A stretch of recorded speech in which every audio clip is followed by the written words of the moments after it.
Bonsoir, bonsoir à tous, bonsoir à toutes. Voilà, c'est Marie-Émilie pour le Crous, voilà, la psycho. Donc nous sommes au 28e live de la série et ce soir, on va parler d'une thématique qui vous touche déjà de manière prioritaire puisqu'il s'agit de la thématique de l'apprentissage. Donc on va laisser un petit peu le temps à chacun d'arriver sur ce live, un petit peu comme d'habitude, il y a toujours les 5 petites minutes réglementaires. Si vous regardez la vidéo en replay, passez les 5 premières minutes, hein, voilà, histoire de ne pas perdre votre temps si vous voulez. Voilà, on va laisser un petit peu le temps à chacun d'arriver. Moi, je vais prendre le temps à côté de mettre le deuxième ordinateur pour pouvoir suivre les commentaires. Voilà. Ça va me permettre de vérifier si le son et l'image sont bons. Ok, le son et l'image ont l'air nickel. Ok, on va attendre que les uns et les autres vous puissiez arriver et on va parler d'une thématique qui fait du coup la suite de la thématique d'hier. Hier, on a parlé de la mémoire. Donc c'était le live 27 si vous voulez le retrouver. Et aujourd'hui, live 28 sur l'apprentissage. Donc encore une fois, le but de ces lives, c'est pas forcément de vous faire un cours théorique. Voilà, avec de la bibliographie, avec des références d'auteurs et tout ça. Non, j'essaie de vous donner vraiment des notions de comment ça marche, comment ça fonctionne, pour que vous puissiez mieux utiliser tous les processus pour pouvoir mieux apprendre, mieux comprendre, mieux vivre votre vie et utiliser un maximum de la bonne manière votre cerveau. Salut Audrey, je viens de voir que tu viens d'arriver. Est-ce que tout va bien Audrey? Est-ce que tu as des questions par rapport à hier, par rapport à la notion de mémoire? Est-ce que tu t'en souviens déjà du live d'hier? Mauvaise blague, mais bon, on peut pas m'en vouloir, c'est la fin de la semaine. Voilà, j'espère que tu vas bien. N'hésite pas à poser des questions comme d'habitude. Voilà, je vous invite vraiment à m'interrompre, à me poser des questions dans le chat. Le but, c'est vraiment que ces temps soient pour vous. Voilà, je suis là pour vous donner un petit peu des infos, mais voilà, c'est un peu plus un prétexte pour pouvoir échanger autour d'une thématique. Et aujourd'hui, c'est la thématique de l'apprentissage. J'espère que ça va vous intéresser. J'ai prévu de parler de plein de choses, mais encore une fois, ça fait partie de ces thématiques qui pourraient être développées sur plusieurs jours. Par exemple sur Dakar, l'apprentissage, c'est quelque chose, c'est une formation sur laquelle j'ai passé une semaine avec des professionnels. Donc vous voyez, on pourrait, et j'en avais encore à dire, donc c'est vraiment une thématique qui pourrait être vraiment déclinée à l'infini. Voilà, c'est une thématique qui personnellement me passionne, donc c'est pour ça que je suis très heureuse de travailler avec des étudiants. Je suis aussi dans le milieu de la formation, donc c'est vraiment quelque chose qui m'intéresse au plus haut point, cette notion d'apprentissage, pardon, et de savoir comment le cerveau apprend, en fait, comment ça fonctionne. Donc voilà, ça y est, il y a d'autres personnes qui viennent de nous rejoindre. Bonsoir à vous, bonsoir Émilie, bonsoir Audrey, ça je l'ai déjà dit, et bonsoir à ceux qui viennent d'arriver. Donc ce soir on parle d'apprentissage. Voilà, j'espère que c'est une thématique qui vous intéresse. Même si là pour la plupart vous êtes un peu plus en mode cool, j'imagine, puisque les examens sont passés. D'ailleurs dites-moi dans les commentaires si vos examens sont passés, si ça s'est bien passé, comment vous allez par rapport à ça, et si vous êtes en mode cool maintenant. Voilà, n'hésitez pas à mettre ça dans les commentaires pour qu'on puisse un peu échanger autour de ça le temps que les autres arrivent. Toujours un décalage entre la manière, le fait que moi je parle et votre réponse. Émilie, tu avais des entretiens de master. Est-ce que tu as des nouvelles? Est-ce que ça s'est bien passé pour toi? Audrey, je ne sais pas si tu avais fini tes études ou pas. Ça, je sais pas.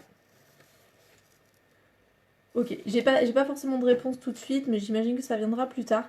Donc on va commencer sur la notion de l'apprentissage. Donc l'apprentissage, c'est quoi? La définition claire et basique. Ah non, si ça y est, il y a Audrey qui vient qui vient de me répondre. Elle se souvient du live d'hier. Super. Du coup, par rapport à ma question d'hier sur les personnes qui n'ont pas beaucoup de souvenirs, si la prise de médicaments ou autre pouvait être responsable. Ah oui, alors. Donc hier, comme je vous disais, on a parlé de la mémoire. Et du coup, il y avait une question qu'avait posée Audrey sur laquelle j'avais pas forcément répondu directement. Mais donc par rapport à ta question sur est-ce que la prise de médicaments peut impacter la mémoire et est-ce que aussi, pourquoi pas les dépressions et choses comme ça peuvent impacter la mémoire? Bien évidemment, oui. Parce que comme je l'ai dit, la mémoire c'est quelque chose qui est fonctionnel, c'est quelque chose qui est hormonal, c'est quelque chose qui se passe dans le corps et du coup, tout ce qui va perturber le corps ou manipuler son fonctionnement peut impacter la mémoire. Les psychotropes, les médicaments, enfin tout ce qui peut impacter le fonctionnement global du corps peut bien évidemment impacter la mémoire. La dépression impacte la mémoire, le stress impacte la mémoire. Voilà, il y a énormément de choses qui impactent la mémoire. Ça fait partie des mécanismes qui sont essentiels pour notre survie et en même temps qui peuvent être clairement fragilisés par énormément d'éléments de l'environnement. Voilà, environnement externe ou interne, mais en tout cas, voilà. Donc oui, des médications peuvent très bien, et d'ailleurs on le voit, hein, on voit les gens qui sont en dépression, qui prennent des antidépresseurs, des fois ça arrive que ça perturbe la mémoire. Voilà, donc avec l'âge aussi, on voit que la mémoire évolue. Voilà, c'est pas le même type de mémoire, on a plus de connaissances cristallisées, si on reprend ce qu'on se disait hier, voilà, l'évolution de la mémoire par rapport au temps. On a plus de capacité d'apprentissage de connaissances nouvelles quand on est enfant. Donc ça, on va en parler tout à l'heure. Et puis, avec l'âge, on a plus de connaissances cristallisées et moins de capacité d'apprentissage de nouvelles connaissances. Mais ça, on va en parler aujourd'hui, donc pas de souci là-dessus.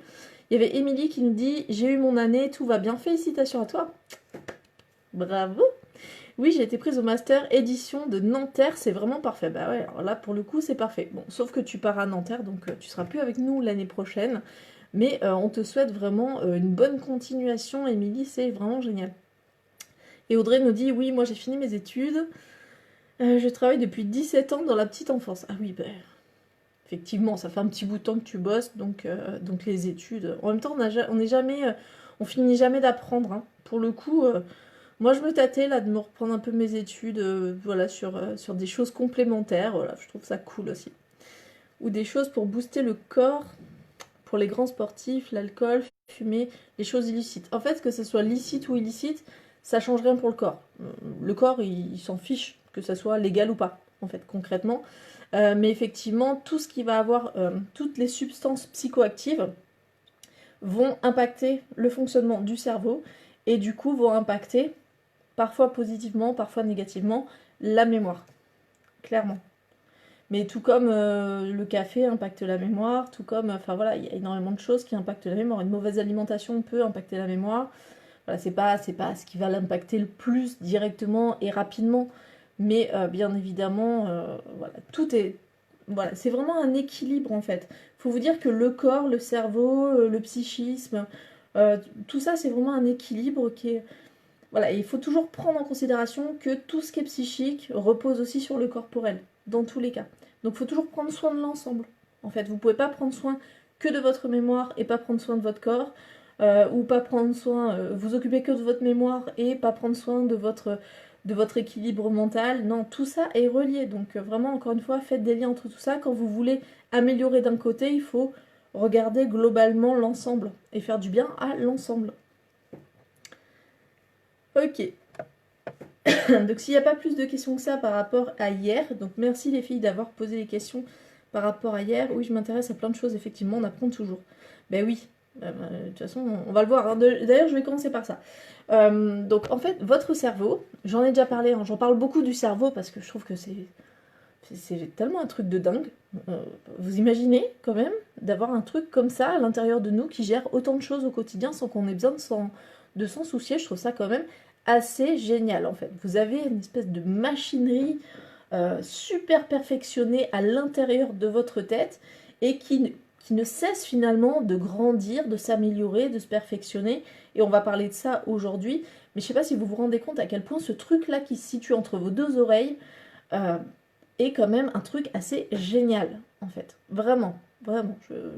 Vous êtes tous des génies en herbe en fait. Hein. Vous avez tous le potentiel de développer énormément de choses. C'est quand même assez dingue. Donc, votre cerveau est une machine à apprendre. Je ne le redirai jamais assez. Sa fonction principale, c'est votre survie et éventuellement la survie de l'espèce. Il y a quand même ça aussi dans l'idée, mais c'est votre survie à vous. Pour survivre, il est obligé d'apprendre. On en a déjà parlé. Pour pouvoir s'adapter à l'environnement, il faut avoir la capacité de tirer de l'environnement un certain nombre d'invariants sur lesquels on va se référencer pour pouvoir créer une sorte de repère, des choses qui ne bougent pas, pour pouvoir être plus réactif et pouvoir mieux s'adapter aux choses qui bougent. Par exemple, toujours le même exemple, dans cette pièce, il y a des choses qui bougent, des choses qui ne bougent pas.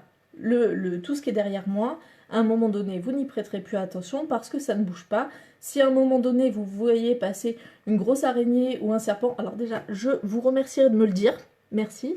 Et ça va attirer votre attention, et là, de fait, ça va redevenir des choses importantes, mais sinon, le reste du temps, vous n'allez absolument pas y faire attention. Et ça, c'est la grande capacité de votre cerveau à pouvoir sélectionner les informations qui sont saillantes et les informations qui ne le sont pas, et donc ça demande une forme d'apprentissage. Donc, vraiment, remerciez tous les jours votre cerveau de pouvoir gérer toutes ces choses-là. Donc, en fait, votre cerveau, encore une fois, il apprend pour pouvoir vous permettre de survivre et de vous adapter un maximum dans votre environnement et pouvoir donner le maximum de vos capacités dans cet environnement-là. Donc bien évidemment, vous l'aurez compris, votre cerveau est formaté par votre environnement, par ce que vous vivez, par l'environnement matériel dans lequel vous êtes, par la température à laquelle vous êtes exposé, le taux d'ensoleillement, votre nourriture, votre façon de vous alimenter, les choses qu'on vous dit, les choses que vous faites. Bref, votre cerveau est modelé sans arrêt par toutes ces expériences, toutes ces stimulations qui vont faire que votre cerveau, voilà, le cerveau d'Audrey n'est pas le même cerveau qu'Émilie, n'est pas le même cerveau que le mien, n'est pas le même cerveau que ceux qui regardent cette vidéo. Il y a vraiment une combinaison unique de ce qui se passe dans votre cerveau. Il n'y a pas deux cerveaux exactement pareils, même si de loin on pourrait se dire ça se ressemble, bien évidemment. Mais il n'y a pas deux cerveaux exactement pareils parce qu'ils sont modulés par toute l'expérience de vie et qu'il n'y a pas deux vies pareilles, en fait, clairement. Donc, tout au long de votre vie, votre cerveau a cette fonction-là de pouvoir apprendre de l'environnement et de pouvoir apprendre un certain nombre de compétences, de capacités, de connaissances pour pouvoir vous adapter à cet environnement-là et survivre, globalement. Donc, quand on parle d'apprentissage, on parle justement de l'acquisition de ces connaissances. Alors, on est sur des connaissances de plusieurs types, vous les connaissez, je ne vais pas les détailler ici. On est sur une acquisition de savoir, donc les connaissances, vraiment factuelles, les dates, les noms, on en a parlé hier, hein, les connaissances générales sur le monde, comment le monde fonctionne, des connaissances, ça va être vos croyances aussi, qui vont être dans les connaissances. Bref, on va avoir un certain nombre de savoir et de connaissances de culture générale et de connaissances un peu plus spécifiques que vous allez avoir. Vous allez avoir les savoir-faire. Donc ça, on est plus sur la mémoire procédurale, si je fais un pendant avec ce qu'on s'est dit hier. Donc c'est-à-dire, par exemple, vous savez lasser vos chaussures, vous savez vous brosser les cheveux, vous savez marcher, vous savez, voilà, ça. Vous avez un certain nombre de savoir-faire. Et puis en plus, avec l'apprentissage d'autres moyens et par la scolarité, par exemple, vous savez parler une langue étrangère, vous savez utiliser un ordinateur, vous savez, voilà, il y a un certain nombre de savoir-faire. Donc là, on est dans la compétence factuelle et technique que vous savez faire, donc on est dans le faire. Et puis, il y a les savoir-être qui, eux, s'apprennent aussi tout au long de la vie. Et en gros, on est plus sur des savoirs, des compétences d'être, d'attitude, des savoirs qui sont en lien avec les conventions sociales, par exemple.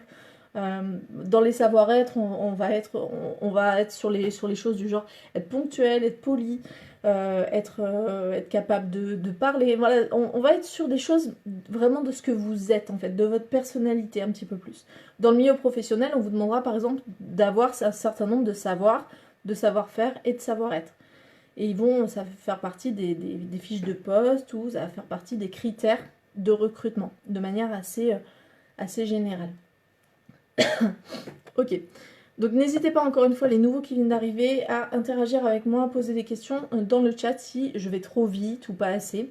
Mais en tout cas, voilà, c'est important qu'on puisse interagir. Voilà, je suis là pour vous en fait, donc profitez.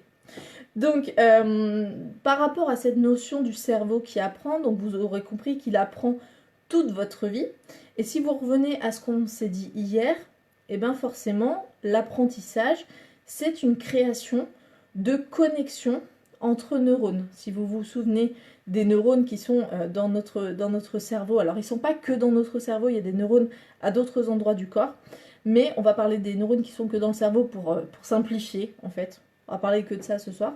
Mais en tout cas, ces neurones-là, on va dire s'ils renferment un certain nombre de potentiels. Alors, je ne vais pas rentrer dans la neurobio parce que sinon je vais vous perdre, mais en tout cas, à chaque fois que vous apprenez quelque chose, vous créez des sillons, vous créez des chemins, vous créez des liens entre des idées, entre des sensations, entre des stimuli.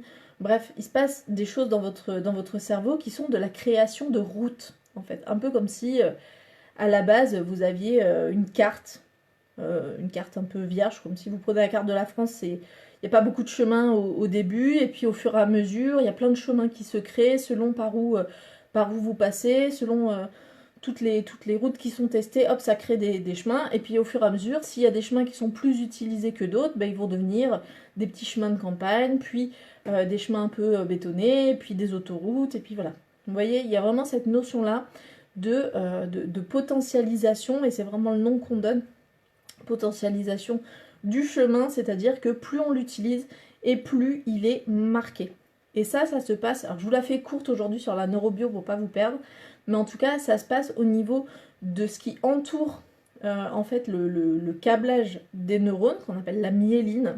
Et en fait, au plus on utilise un réseau synaptique, donc un chemin, et au plus ce réseau-là, ce neurone-là, ou cet ensemble de neurones-là, va augmenter le nombre de liens entre les différentes notions, et puis va augmenter aussi l'épaisseur de la myéline, c'est-à-dire que ça balise les autoroutes. En fait, c'est exactement comme les autoroutes. Sur les autoroutes, vous avez toujours des bandes de sécurité sur la droite et sur la gauche qui permettent en fait d'aller, d'être en sécurité et d'aller plus vite. Et bien en fait, sur les neurones, désolé, il y a quelqu'un qui me parle en même temps, sur les neurones, il y a vraiment cette notion-là, c'est un peu comme, je sais pas, si je prends par exemple un câble, n'importe lequel, autour, il y a une gaine en plastique. Cette gaine en plastique permet d'augmenter la capacité de l'impulsion électrique et du message qui est à l'intérieur à pouvoir atteindre plus rapidement son but.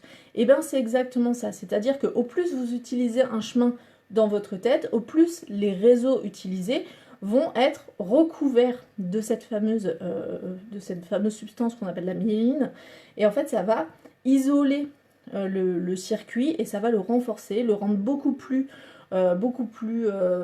rapide pour transmettre les informations. En gros, vous passez de l'ancien réseau à la DSL, à la fibre. Vous voyez, il y a vraiment... J'utilise toujours plein de métaphores, je suis désolée pour mes métaphores. Si ça vous parle, tant mieux. Si ça vous parle pas, désolée. Je fonctionne comme ça, au moins ça aide ceux à qui ça parle. Donc vous voyez bien qu'il se passe beaucoup de choses dans le cerveau. Dans le cerveau, pour revenir un petit peu à ça, je vais essayer de parler moins du cerveau aujourd'hui, puisqu'on en a parlé beaucoup hier. Mais en tout cas, au niveau du cerveau, il y a deux phases dans l'apprentissage et la mémorisation. Il y a la phase où le cerveau va créer comme ça des chemins. Par exemple, vous êtes dans un nouveau domaine que vous ne connaissez pas. Et d'un coup... du coup, face à une nouvelle situation, votre cerveau va essayer de créer des liens avec plein d'autres choses qu'il connaît, ou de donner du sens, ou voilà.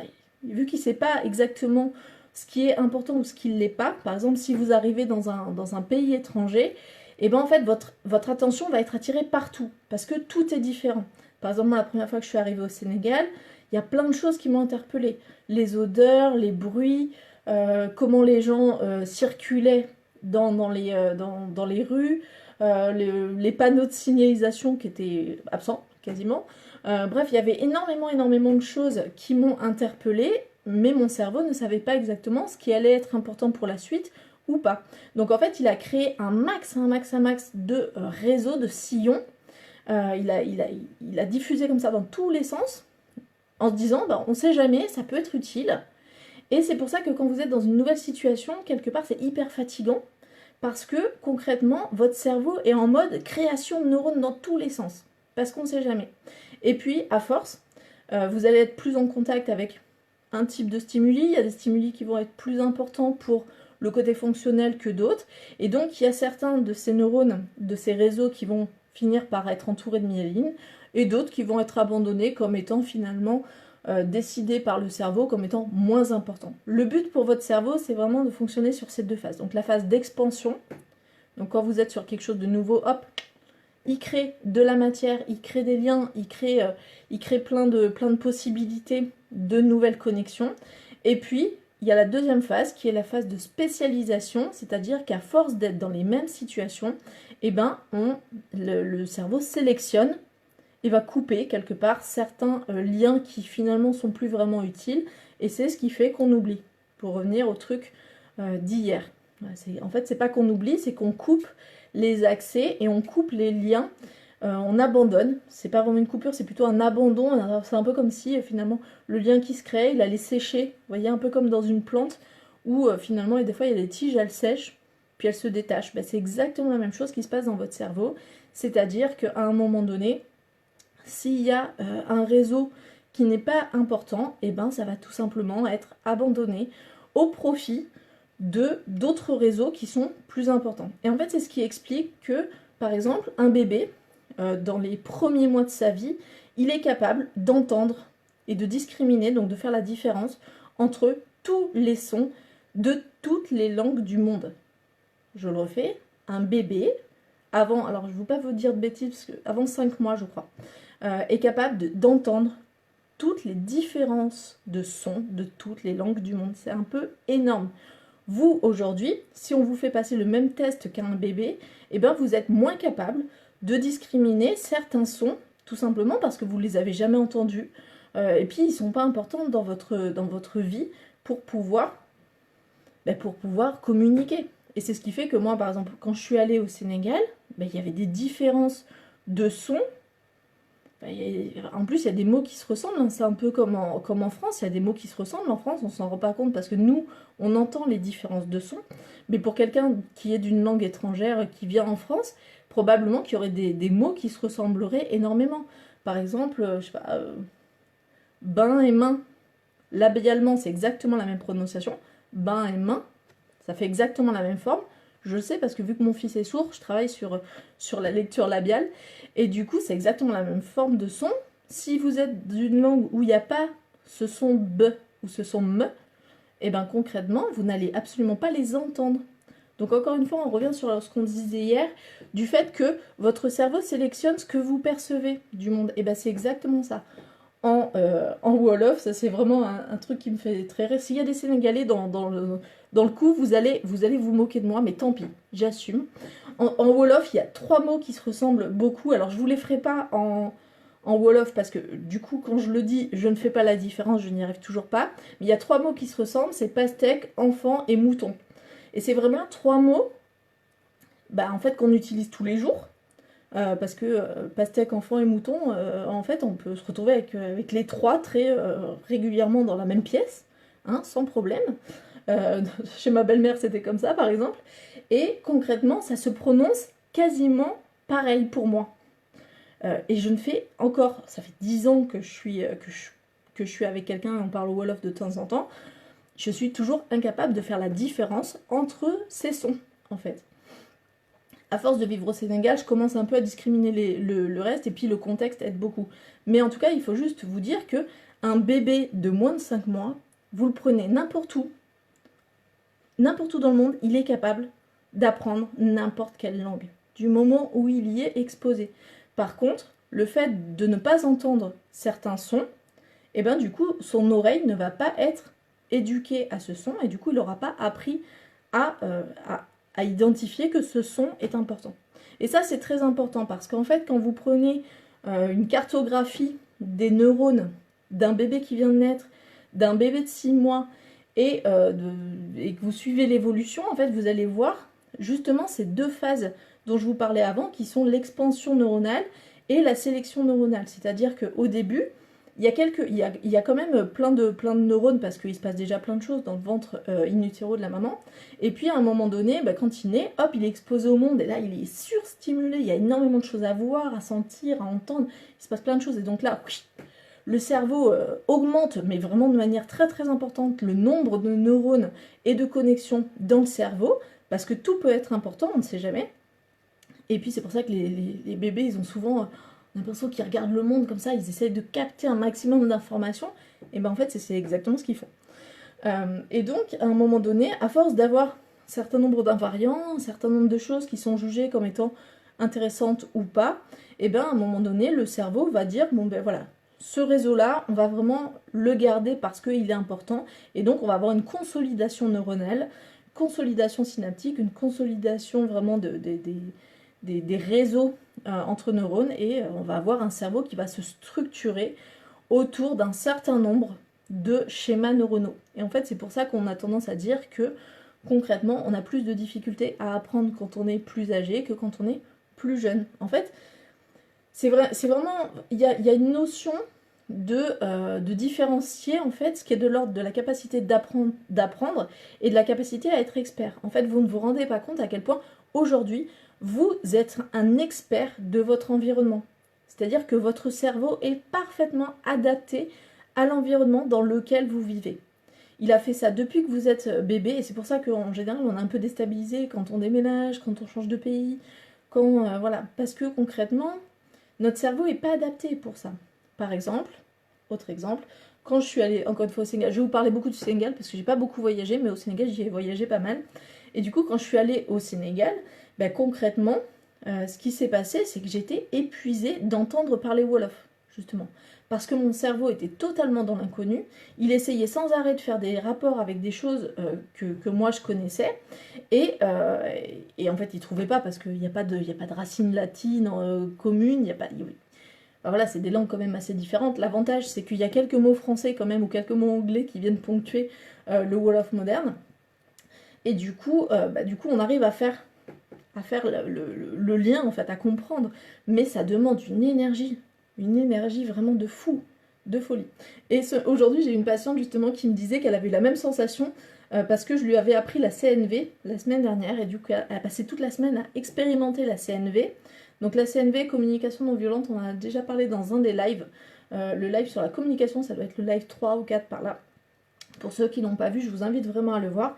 Et en fait, apprendre la CNV, ça demande aussi beaucoup d'efforts et beaucoup d'énergie, parce qu'encore une fois, on est en train de créer des connexions synaptiques qui ne sont pas naturelles.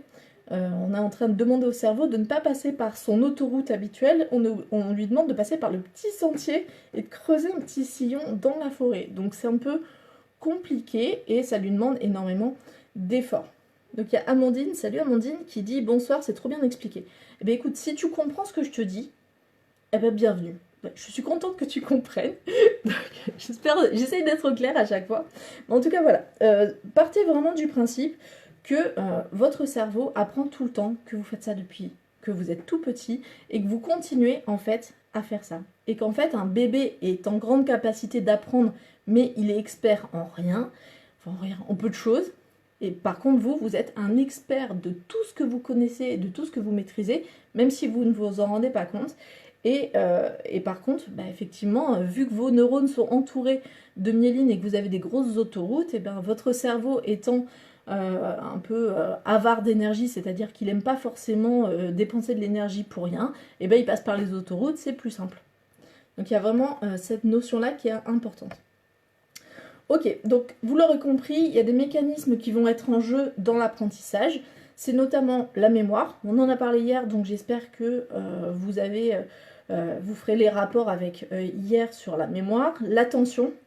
Donc ça, la capacité d'attention est très très très importante pour l'apprentissage. On verra tout à l'heure pourquoi, mais c'est très important, vous vous en rendez compte, dès qu'il y a des troubles de l'attention, que ce soit chez un enfant ou chez un adulte, l'apprentissage est pas du tout facilité, notamment les apprentissages formels. Par contre, d'autres types d'apprentissage ne posent absolument pas de problème.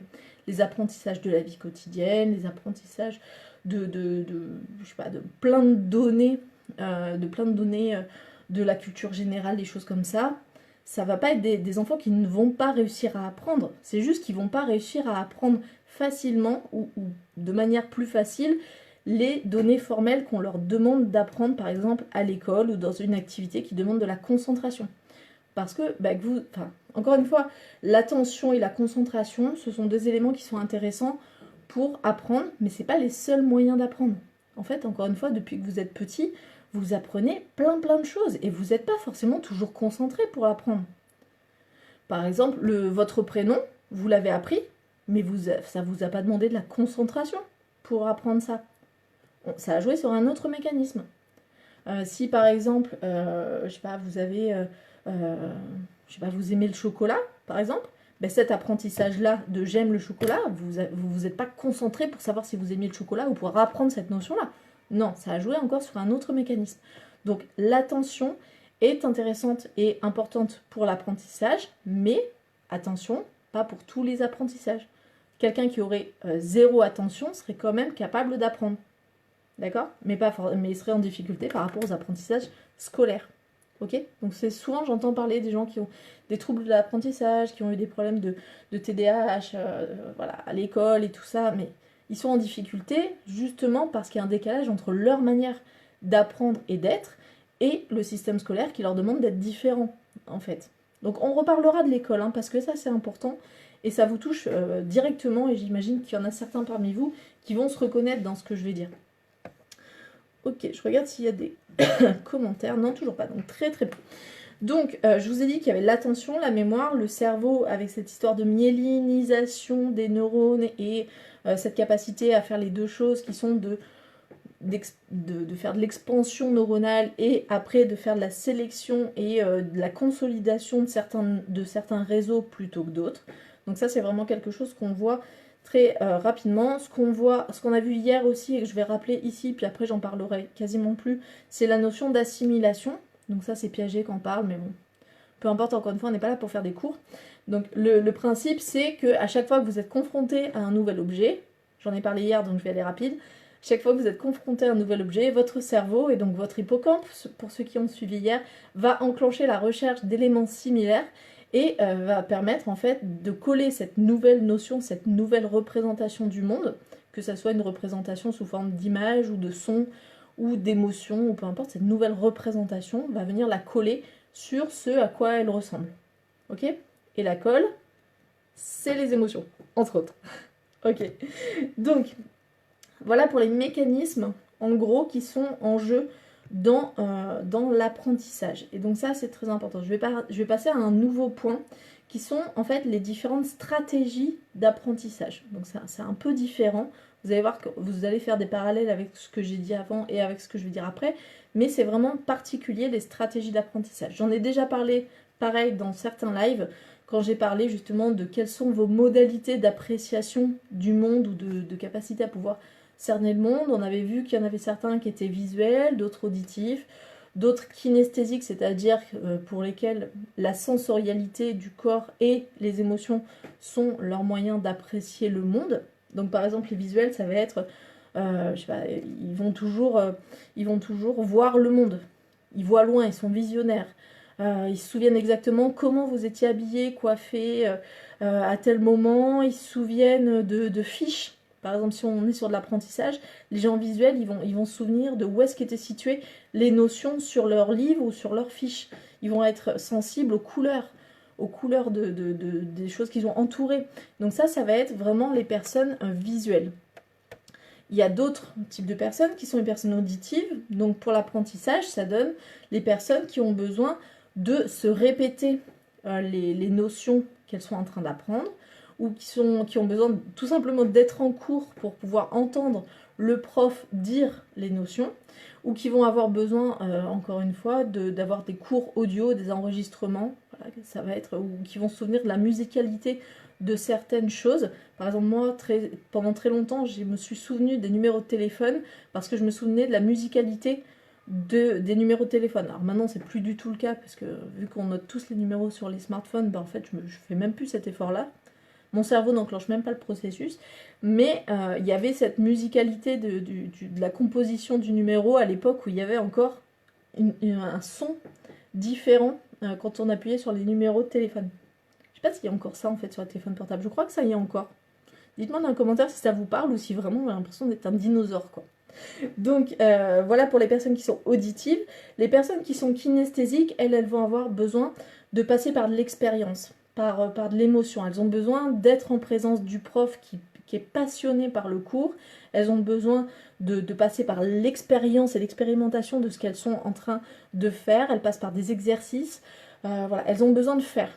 En fait, elles ont besoin de faire, de ressentir, de vivre le truc, et là, elles vont pouvoir être au maximum de leur capacité d'apprentissage et de mémorisation. Donc c'est vraiment, chaque personne va être différente par rapport à ça. Il y a une autre façon d'être kinesthésique, c'est la localisation spatiale des choses. Par exemple, je ne sais pas si vous avez déjà vécu ça, vous êtes dans votre appartement, vous partez avec l'idée, je vais aller chercher mon portable dans ma chambre, vous arrivez dans la chambre, et vous ne vous souvenez plus exactement de ce que vous avez, de ce que vous cherchez. Vous retournez à l'endroit même où vous avez pensé aller chercher le téléphone dans la chambre, et à cet endroit même, vous retrouvez votre information comme si vous l'aviez laissée là. Parce qu'en fait, votre mémorisation s'est faite à un endroit, et du coup, vous avez besoin de retourner à cet endroit, de faire un pas en arrière pour pouvoir permettre au corps de retrouver la forme qu'il avait et l'endroit où il était au moment où il a généré cette idée. C'est un truc assez dingue, mais j'imagine que vous avez déjà vécu ça.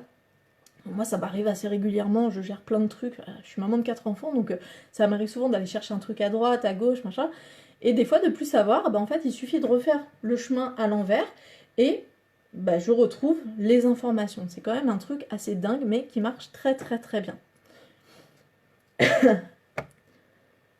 Et oui, il y a encore des sons sur les smartphones, et oui.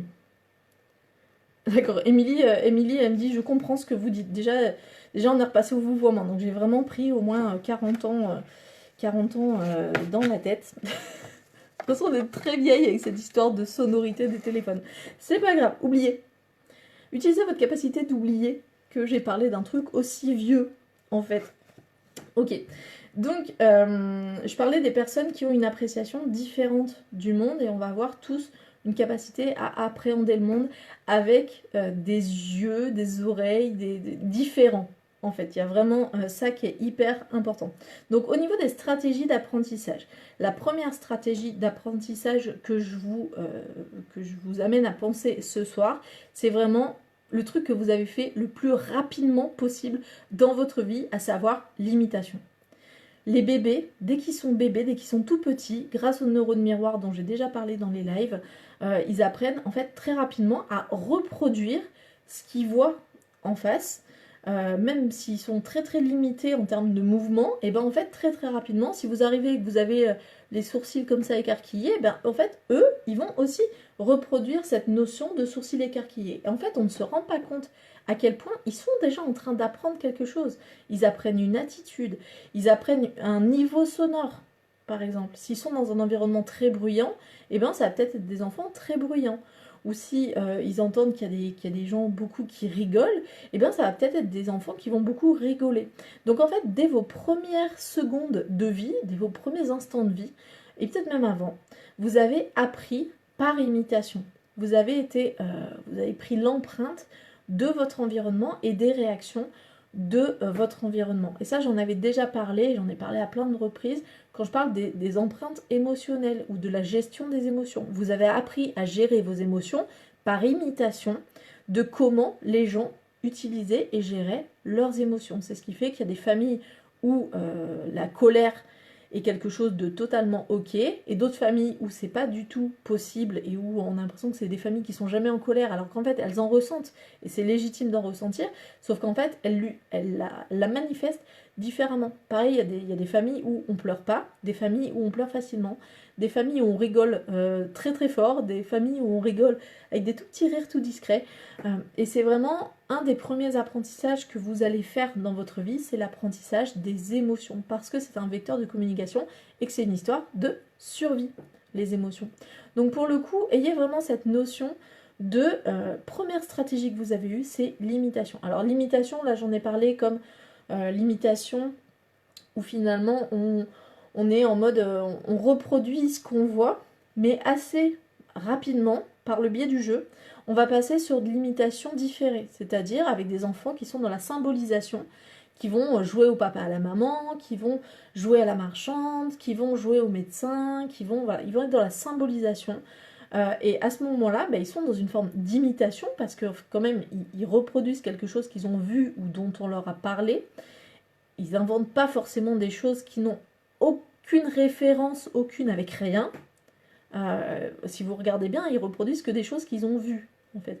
Vues, entendues, imaginées, ou dont on leur a parlé. Et à ce moment-là, on est encore dans de l'imitation. Et donc, en faisant, ils vont créer les fameux sillons dans leur cerveau. En fait, c'est en jouant à faire le grand ou la grande qu'on devient déjà quelque part un prémisse de ce qu'on sera quand on sera grand ou grande. C'est pour ça qu'il faut faire attention aux enfants aussi et jouer avec eux, leur donner des modèles, des repères. Et c'est pour ça aussi qu'il y a certains exercices que je fais, notamment avec des parents et des enfants, où je les invite à échanger les rôles et à jouer le rôle de l'autre pour se rendre compte en fait de ce que ça fait que d'être un papa et une maman ou que d'être un enfant dans certaines situations. Donc les jeux de rôle sont hyper utiles par rapport à ça parce qu'en fait on se rend compte qu'en fait les enfants sont déjà en train d'apprendre énormément de choses sur leur environnement, même s'ils n'en ont pas conscience, même si ils n'ont pas encore la capacité de pouvoir analyser exactement ce qu'ils apprennent, mais c'est très très fréquent. Par exemple, un enfant qui mord systématiquement à l'école, c'est un comportement appris, et du coup, ça ne veut pas dire qu'il l'a appris en imitant parce qu'on l'a mordu, c'est pas ça, mais ça peut être une notion d'agressivité, en fait, un réflexe agressif, et cette agressivité, il l'a peut-être apprise à la maison, ou parce qu'il a été dans un environnement stressant, ou voilà. Et du coup, il a mis en place cette stratégie pour pouvoir évacuer. Alors, j'ai vu qu'il y avait Audrey qui nous a marqué un petit message, c'était en jouant que les enfants apprennent. Oui, bah en fait oui, concrètement, c'est vraiment en jouant. D'ailleurs, c'est la stratégie d'apprentissage la meilleure, en fait. Et dès que les enfants rentrent à l'école, on n'arrête pas de leur dire d'arrêter de jouer, d'apprendre sérieusement.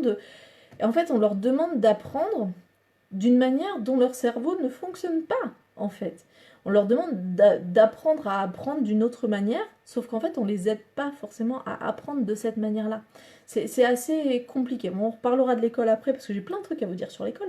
Mais il y a vraiment cette notion de le jeu va construire le futur enfant, le futur adulte, le futur parent, le futur professionnel. Dès que vous êtes enfant, vous êtes déjà en train de construire les sillons nécessaires pour ça plus tard. Là, ce que vous êtes aujourd'hui, ça s'est construit il y a très très longtemps. En tout cas, ça y est, en partie, il y a eu des prémices de ce que vous êtes aujourd'hui il y a très longtemps. Et aujourd'hui, ce que vous construisez là comme sillons neuronaux, eh ben, en fait, on va les retrouver beaucoup plus tard. Vous voyez, donc il y a vraiment cette notion-là très importante. Donc l'imitation. Donc tout ce qui est, forcément, pour imiter, il faut des modèles, donc il faut des repères dont on va vous parler ou des choses que vous avez vues. Il faut faire semblant. Le faire semblant est un très bon moyen d'apprendre. On fait appel aux neurones miroirs et puis il y a la notion d'empreinte. Donc ça, on est vraiment sur l'imitation. C'est votre principal moyen d'apprentissage. C'est pour ça que quand vous êtes en cours, et ben si votre prof il vous fait une démonstration, ça sera toujours beaucoup plus intéressant pour vous que si juste il vous parle de ce que vous devez apprendre. Vous avez besoin d'être stimulé et la stimulation, ça passe par l'imitation. Donc vous avez besoin de voir et en voyant, votre cerveau le fait en fait. Donc l'imitation. Deuxième stratégie d'apprentissage, l'expérimentation. Et donc là, vous voyez bien que déjà quand on est dans de l'imitation concrète, on est déjà quelque part sous une forme d'expérimentation, puisque le cerveau le fait, en fait. Même par l'imaginaire, le cerveau le fait. Dans l'expérimentation, il y a 4 notions. Alors, je ne sais pas comment vous les amenez, mais elles vont pas deux par deux. En fait, il faut avoir cette idée que ça va être réparti en 4 indices. Donc, est-ce que c'est un apprentissage direct, une expérience directe, c'est-à-dire c'est moi qui fais, ou indirect, je vois faire. Donc ça, est-ce que c'est du direct ou de l'indirect? Donc par exemple, si je vois le prof faire un truc, c'est de l'indirect. Si moi je le fais, c'est du direct. Et après, il y a est-ce que c'est concret ou est-ce que c'est abstrait? Par exemple, est-ce que si je suis en fac de médecine, est-ce que j'apprends à soigner réellement des gens avec des gens malades? Ou est-ce que j'apprends à soigner des gens en entendant le prof parler de ce qu'on fait quand on est avec quelqu'un de malade? Vous voyez bien que ça ne stimule pas le cerveau de la même manière. Ça va stimuler à peu près les mêmes zones, mais pas de manière aussi intense. Parce que quand il y a de l'expérimentation, il y a plus d'émotions, parce qu'on est dans la situation, que l'enjeu est plus grand, qu'il y a plus de stimuli sensoriels. Donc on est vraiment sur des notions d'expérimentation vraiment différentes. Donc si on croise le direct-indirect avec le concret abstrait, ça donne à peu près ça. Donc le direct concret, ça va être par exemple, je vois du feu, je touche le feu, je me brûle, j'apprends, donc c'est concret, puisque je me suis brûlée, et c'est moi qui l'ai fait, j'apprends que le feu, ça brûle. Ok ? Si je garde le côté direct, donc c'est moi qui fais, mais dans la notion abstraite, ça veut dire, par exemple, je lis quelque part que, finalement, le feu, ça brûle. Vous voyez, c'est moi qui fais cette expérimentation, mais finalement, c'est une expérimentation abstraite.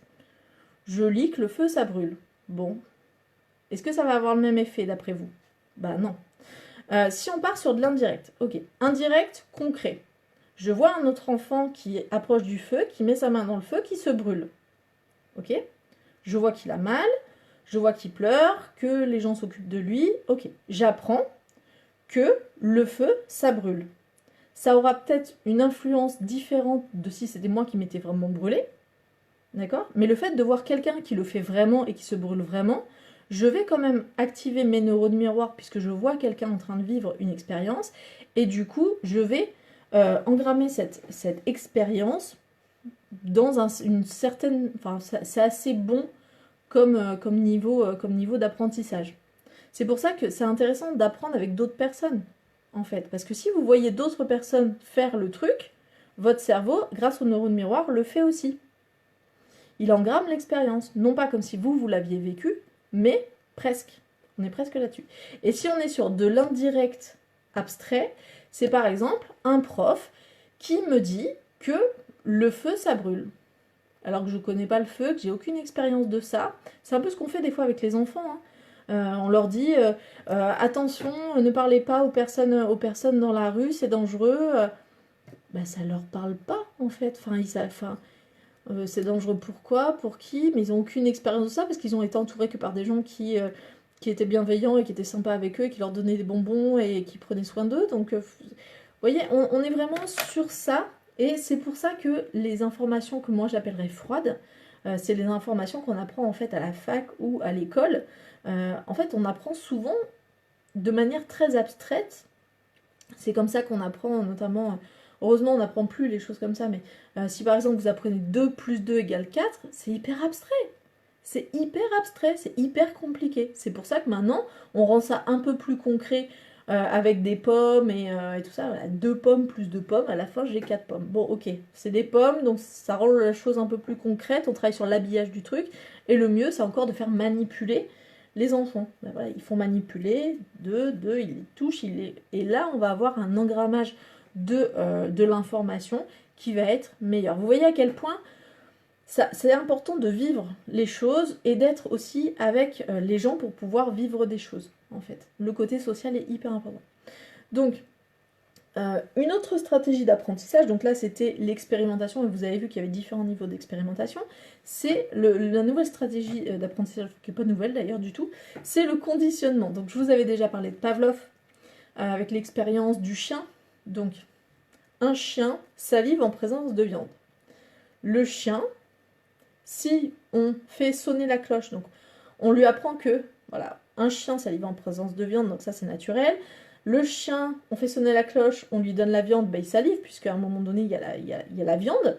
Et il apprend, si on répète plusieurs fois, il apprend que finalement, quand la cloche sonne, il va y avoir de la viande, et du coup, il va saliver en présence de la cloche, et même s'il n'y a plus de viande derrière. Donc ça, c'est du conditionnement, c'est ce qu'on appelle le réflexe pavlovien, le conditionnement de Pavlov, et vraiment, faut vous rendre compte que là, on le fait dans une expérience, mais en fait, votre vie, vous avez appris aussi avec cette notion de conditionnement. Par exemple, ma grand-mère, dès que je mettais les coudes sur la table, pendant qu'on était en train de manger, hop, une petite tape sur la main, j'avais donc renforcement négatif, hop, j'enlève mes coudes de la table, et du coup, j'apprends que il ne faut pas mettre ses coudes sur la table, et à un moment donné, j'ai même plus besoin ni de la tape sur les mains, ni... Voilà, à un moment donné, c'est intégré.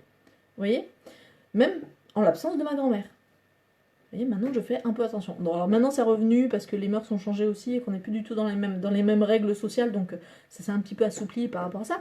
Mais on est dans du conditionnement. Là, dans le conditionnement que je vous ai présenté, c'est avec renforcement négatif. C'est ce qu'on fait avec des rats de laboratoire, on leur fout des petits chocs électriques, comme ça ils apprennent qu'il ne faut pas faire telle ou telle action et ils apprennent très très rapidement. Et notre cerveau est vraiment conçu pour fonctionner comme ça. C'est-à-dire qu'il y a énormément de choses que vous apprenez par renforcement. Le renforcement positif, ça serait si par exemple, à chaque fois que je dis merci, il y a quelqu'un qui me dit « Oh, de rien, c'est gentil, mais qu'est-ce qu'elle est polie, cette petite fille ?»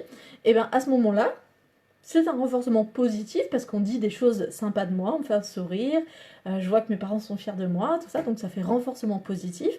Et du coup, j'apprends que quand je dis merci ou bonjour, des choses comme ça, et en fait c'est une bonne chose. Et donc ça va myéliniser mes réseaux neuronaux et à un moment donné, ça va devenir aussi évident qu'une autoroute.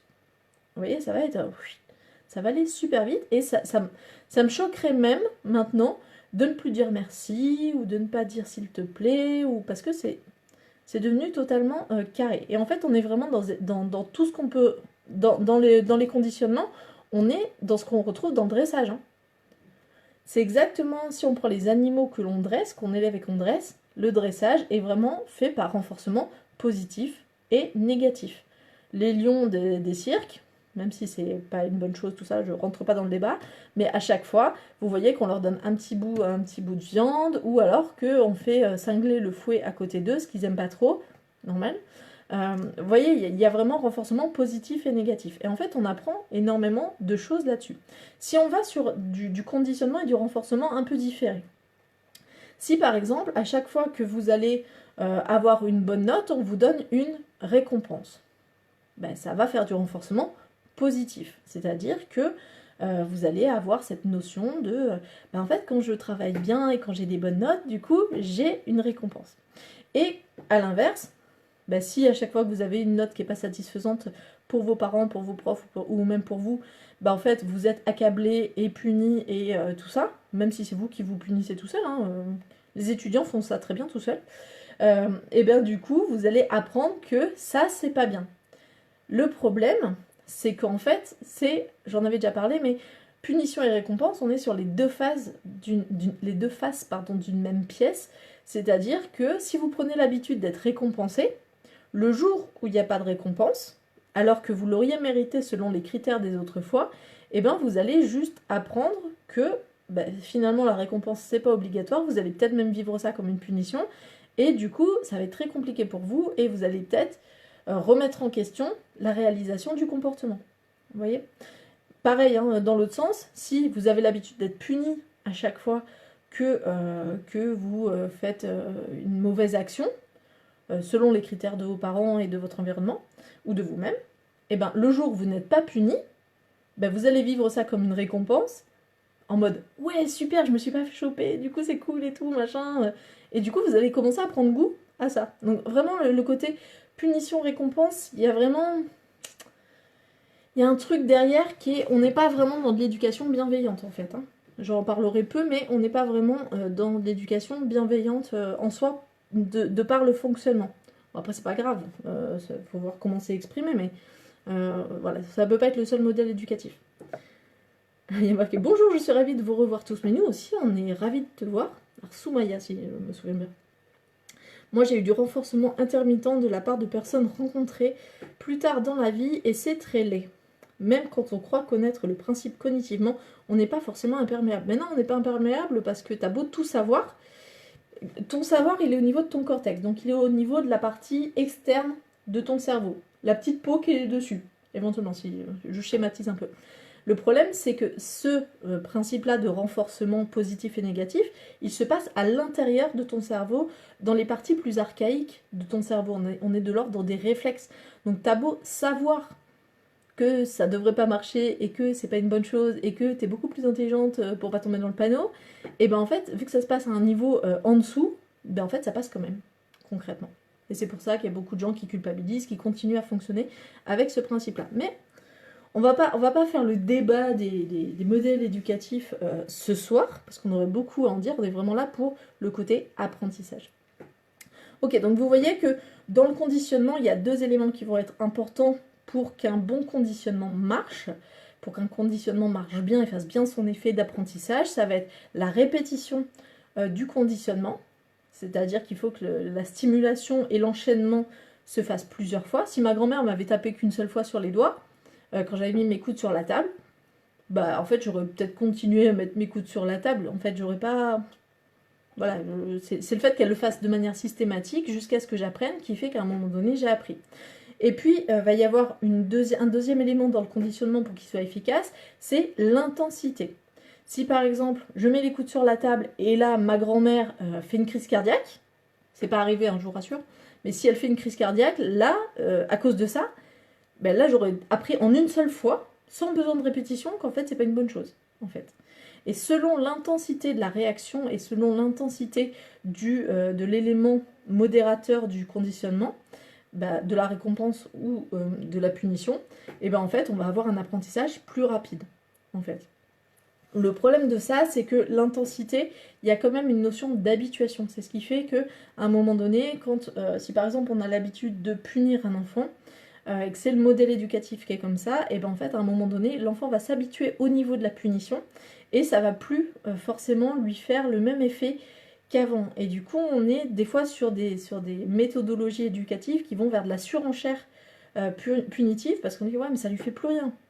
Je lui dis, je le gronde, ça lui fait plus rien, il faut que je passe à l'étape d'après. Enfin, c'est pour ça que le renforcement, c'est un modèle qui peut être intéressant à utiliser dans de l'éducation, ou même pour vous, au quotidien, ça peut être super intéressant, mais il faut vraiment avoir cette notion du fait qu'il y a le phénomène d'habituation et que c'est totalement normal, c'est pas de la mauvaise volonté ni de vous, ni des enfants, ni quoi que ce soit.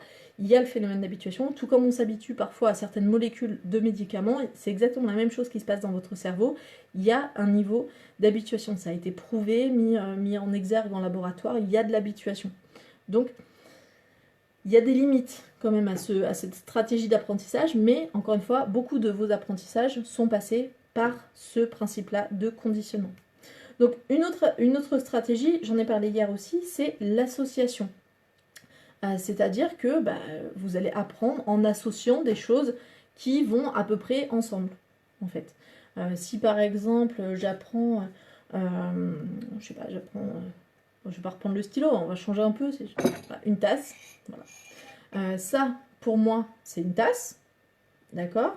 Mais le jour où on m'a dit que c'était un mug, du coup, je suis venue coller l'étiquette mug juste à côté de l'étiquette tasse dans ma tête. Vous voyez, j'ai associé des choses qui sont à peu près similaires. Donc on est vraiment sur la recherche de similarité dont on parlait hier. Donc j'en parlerai pas beaucoup plus, mais dites-vous que c'est une des stratégies d'apprentissage, c'est vraiment l'association d'idées, l'association contextuelle, l'association sonore, l'association parce que ça se ressemble un peu. Voilà, dites-vous vraiment que l'association est importante. Et puis la dernière stratégie d'apprentissage que je vais vous présenter ce soir avant de passer à un autre point, c'est la stratégie dont on a parlé quand on a parlé de la peur de l'échec. C'est vraiment l'essai-erreur. Votre cerveau est fonctionnellement conçu pour essayer, c'est-à-dire que dès qu'il est dans un nouveau contexte, il teste, il va créer des connexions neuronales un peu dans tous les sens, même si elles serviront à rien, même si c'est pas les bonnes, même si peu importe. Il va tester d'abord et après, il va réguler par rapport au contexte, par rapport aux réponses de l'environnement, par rapport à la récurrence d'occurrences, au nombre d'occurrences de cette association-là. Et c'est comme ça que votre cerveau apprend. Et il y a vraiment cette notion, quand on grandit, de ne plus s'autoriser les erreurs ou d'être mal à l'aise avec le fait de faire des erreurs, alors qu'en fait, c'est comme ça que votre cerveau apprend, en fait. Donc, arrêtez de ne pas vouloir faire d'erreurs, arrêtez d'avoir peur de faire des erreurs, d'avoir peur de vous tromper, Votre cerveau a besoin que vous vous trompiez pour pouvoir avancer. Donc, quand vous êtes en phase d'exercice, même en phase d'examen, faites. Vous tromper, ça sera le meilleur moyen d'apprendre.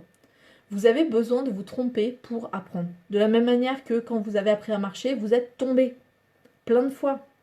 À peu près, je ne sais plus si c'était 1000 ou 10 000 fois, je sais jamais ces chiffres-là. mais vous êtes tombé des milliers de fois avant de savoir marcher, vous voyez? Et vous avez eu besoin de tomber pour apprendre la notion de gravité, pour apprendre comment vous relever, pour apprendre comment fonctionnaient vos muscles, pour apprendre où étaient vos pieds. Enfin voilà, vous avez eu besoin finalement d'échouer, de faire des erreurs de parcours ou de procédure pour pouvoir apprendre les bonnes techniques. Donc, s'il vous plaît, dès que vous êtes en mode j'ai peur de me tromper, allez-y quand même. Vous voyez, il y a vraiment, surtout quand vous êtes dans des stratégies d'apprentissage avec des exercices, avec, si vous êtes en apprentissage de langues étrangères, il y a quand même un truc très français où on a du mal à aller vers le fait, parce qu'on a peur de parler en cours, parce qu'en fait on a peur de se tromper, de ne pas employer beaux mots, de ne pas bien prononcer. Oui, mais vous avez besoin de vous tromper pour avancer, en fait. Donc, trompez-vous. Décidez aujourd'hui que vous allez commencer à vous tromper. D'accord? Et c'est hyper important de s'autoriser à se tromper, notamment dans les phases d'apprentissage. Et ça va vous donner de l'aisance, de l'expérience, ça va augmenter votre niveau d'expérience. Vous voyez bien qu'en vous trompant, en faisant des erreurs, vous augmentez votre niveau d'expérience. Ça va faire de vous un expert. Un expert dans votre domaine. Donc, trompez-vous. Un maximum. Vous n'hésitez pas. La rigueur, si c'est trop facile, c'est moins intéressant pour vous. Donc, trompez-vous. Allez chercher toujours le niveau de difficulté qui est juste un petit peu au-dessus de ce que vous pensiez savoir faire. Ça, c'est un truc très... dans notre cerveau aussi, on a tendance à rester dans une zone de confort. Non, allez toujours à la limite. Sauf si vous avez besoin de juste de vous rassurer. Dans ce cas-là, allez dans des choses que vous connaissez. Si vous avez besoin de vous développer, si vous avez envie de grandir, de croître, d'apprendre, allez... Vous voyez, la zone proximale de développement, on en avait parlé une fois. Mais c'est la zone justement qui est à la limite, un petit peu au-delà de votre limite de zone de confort. C'est-à-dire c'est la limite où finalement vous avez peut-être besoin d'aide pour pouvoir réaliser le comportement, mais vous pouvez le réaliser avec de l'aide ou avec un modèle ou avec une aide extérieure en fait.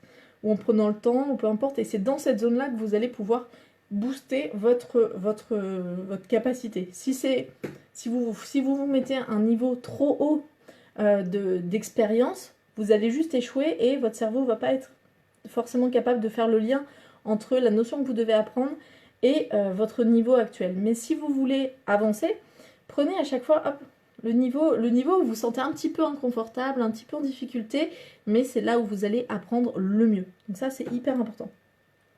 Donc, dans l'apprentissage, il y a 4 phases. Il y a 4 étapes, en fait, dans lesquelles vous allez pouvoir vous retrouver par rapport à un domaine particulier.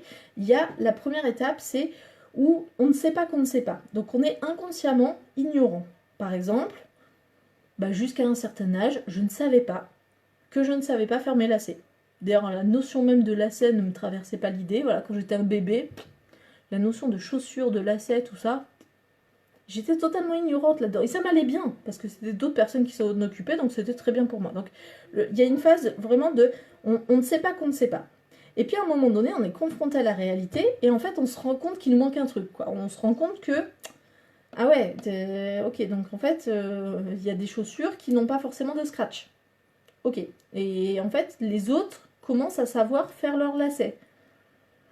Ok, bon, là, on se rend compte qu'on est, du coup, consciemment ignorant, c'est-à-dire qu'on sait qu'on ne sait pas faire, qu'on ne connaît pas la notion, et en général c'est pas très confortable, hein, mais dites-vous que si vous êtes dans cet inconfort-là, c'est que vous êtes au bon endroit pour pouvoir apprendre.